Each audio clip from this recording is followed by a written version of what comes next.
I had been moving slower. So when I got back, I learned about restorative yoga. I learned more about yin yoga. I had heard some things about yin, but I had never tried it.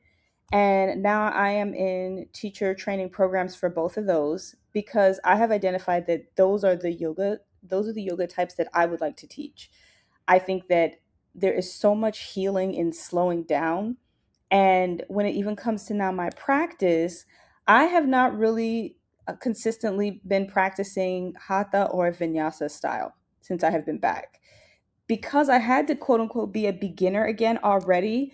I realized in so many ways how my lower back was compensating in me getting into and out of a lot of different poses.